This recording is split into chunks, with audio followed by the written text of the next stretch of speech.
Is there such thing as eating too little calories in a fat loss phase? Yes, there absolutely is, and let me explain why. Look, a lot of people get this concept that if they're, in a fat loss phase and they're doing calories in versus calories out, they're calorie tracking, they think, yeah, it makes sense that if I'm eating less calories, I'm going to lose more fat.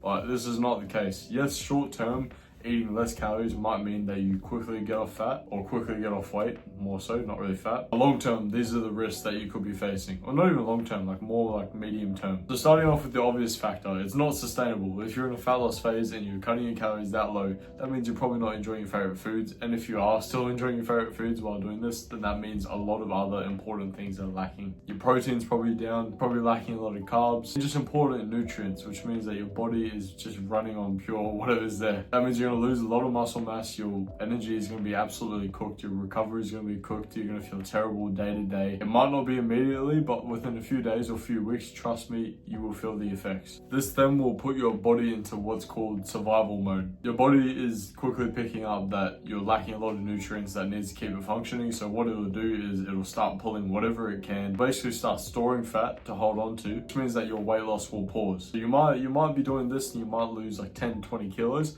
but eventually when it gets to that mid/long term or after a few weeks or months, it can very easily just pause and you'll stop losing weight. You might even start gaining weight. And some of the other side effects of this as well include chronic fatigue and mood swings. Your blood sugar will be unstable, which can seriously stuff you up. It just means that you're always irritable, tired, unmotivated. You'll find it hard to go to train, and when you do train, you'll find it hard to actually train. And essentially, you'll probably give up. Any chance of you sticking to healthy habits is down the drain. Your brain performance will also drop. So have a lot of brain fog, your productivity will be lower than ever. Decision making will be a lot worse as well, which will just mean that you'll start overeating and you'll get really intense cravings, which when you're eating that low, it's probably not a bad thing for you to overeat and actually get a healthy amount of food. But in saying that, we would rather be eating more healthy food, not more shit.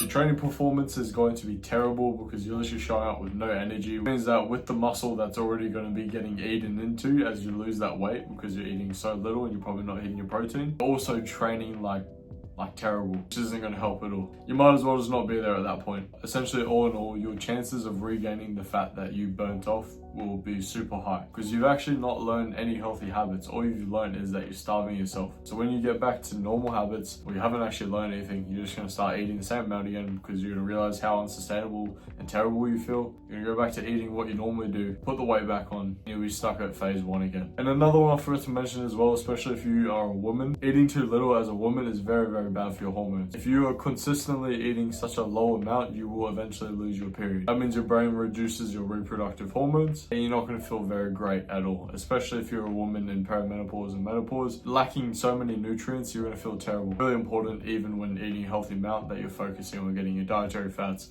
keeping your protein high, and making sure you're also getting enough good carbs so you have some energy for the day. All in all, guys, stop cutting your calories and starving yourself. Yes, you need to be in a calorie deficit for fat loss. Doesn't mean you should be eating literally 600 to 800 to 1,000 calories. Focus on a healthy amount, increase your calories up. You want to actually be able to feel good and still get results. That's what we help people do on our program. We help people lose 5 to 10 kilos in their first 90 days on the program without having to cut out their favorite foods or social events, without having to starve themselves or do extreme workout challenges that are just going to burn them out anyway. If you want to save yourself the guesswork and get results like you saw with our clients on the screen, we do offer a free game plan call where we give you a free personalized plan of action for fat loss to help you do exactly this. If you want to claim this, just go to my Instagram at landonquint.coaching and message me the word game plan and we'll get you set up with this.